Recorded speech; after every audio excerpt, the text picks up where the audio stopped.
Elections కి సంబంధించి latest updates అందించడానికి మనతో పాటు మా ప్రతినిధులు సిద్ధంగా ఉన్నారు. వనగల్ నుంచి నవీన్, ఖమ్మం నుంచి శ్రీధర్, అలాగే నల్గొండ నుంచి రవి. ఫస్ట్ వరంగల్ వెళ్దాం. నవీన్, ఎలా ఉన్నాయి అక్కడ ఏర్పాట్లు? పోలింగ్ ఎలా కొనసాగుతోంది నవీన్ అక్కడ? సుమిత్ర, ఇప్పటి వరకు యావరేజ్గా చూస్తే మొత్తం నియోజకవర్గానికి సంబంధించి యావరేజ్గా చూస్తే 29.03% పోలింగ్ నమోదైంది.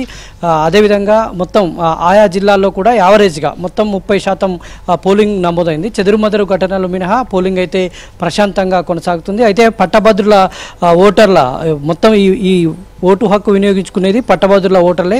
అయితే అక్కడక్కడ కొంత ప్రలోభాలకు గురి చేస్తున్నటువంటి పరిస్థితి కనిపిస్తుంది. మనకు ఆర్ట్స్ కాలేజీ మైదానం దగ్గర కొంత ఉద్రిక్త పరిస్థితి నెలకొంది. కొద్దిసేపటి క్రితం ఓటర్లు డబ్బులు పంచుతూ ఉండగా ఓటు వాళ్ళు బీజేపీ వాళ్ళు అంటే బీఆర్ఎస్ వాళ్ళు డబ్బులు పంచుతుండగా బీజేపీ వాళ్ళు రెడ్ హ్యాండ్గా పట్టుకొని పోలీసులకు అప్పగించినటువంటి ఘటన చోటు చేసుకుంది.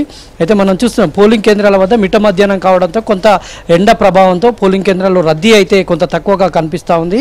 ఇప్పటి వరకు 12 గంటల వరకు నమోదైనటువంటి పోలింగ్ శాతం చూస్తే వరంగల్లో 30.18, హన్మకొండలో 32.90, మహబూబాబాద్లో 28.49, ములుగులో 31.99, జనగామలో 28.38, భూపాలపల్లిలో 27.69% పోలింగ్ నమోదైంది.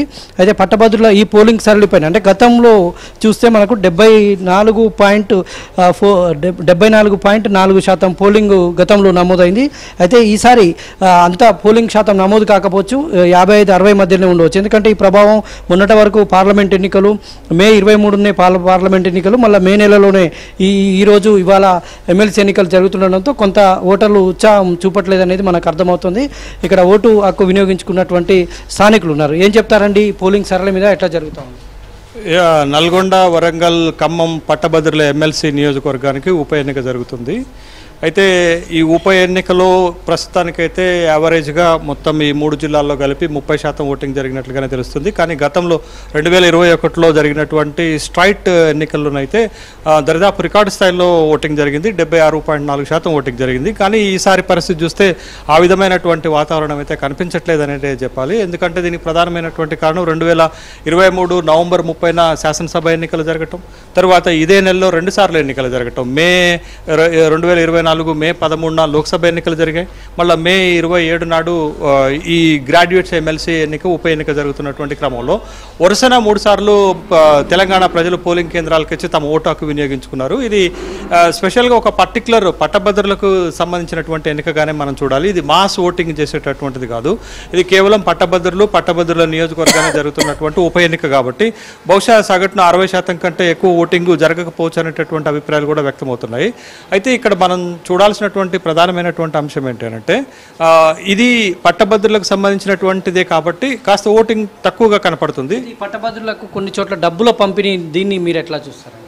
ఇది ప్రత్యేకమైనటువంటి ఎన్నికగానే మనం చూడాలి. ఎందుకంటే గ్రాడ్యుయేషన్ పూర్తయినటువంటి వాళ్ళకి మాత్రమే ఈ నియోజకవర్గంలో ఓటు వేసేటటువంటి అవకాశం ఉన్నటువంటి సందర్భంలో ఇట్లాంటి ఎన్నికలలో 2 ప్రధానమైనటువంటి అంశాలు మనకి కీలకంగా కనపడతాయి. ఒకటి ఏంటి అంటే ఇట్లాంటి ఎన్నికలు పార్టీల రహితంగా జరగాలి. కానీ పార్టీలే అభ్యర్థులు నిలబెట్టి ఓటింగ్ మొత్తాన్ని కూడా రాజకీయం చేసినట్టుగా మనకు కనపడుతుంది. ఎక్కడైతే రాజకీయ ప్రమేయం పెద్ద ఎత్తున ఉంటుందో, రాజకీయ పార్టీలు అభ్యర్థులు నిలబెడతారో అక్కడ డబ్బులు పంపిణీ జరుగుతుంది.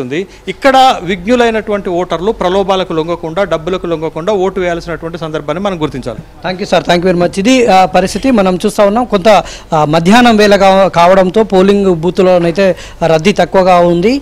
మొత్తంగా ఈ సాయంత్రానికి ఇప్పుడైతే 30% వరకు నమోదైంది. మొత్తంగా సాయంత్రం వరకు 55 నుంచి 60 మధ్యనే పోలింగ్ శాతం నమోదయ్యేటటువంటి సూచనలు అయితే కనిపిస్తూ ఉన్నాయి. అక్కడక్కడ డబ్బుల పంపిణీ, చిన్న డబ్బుల పంపిణీ గొడవలు అవి తప్పితే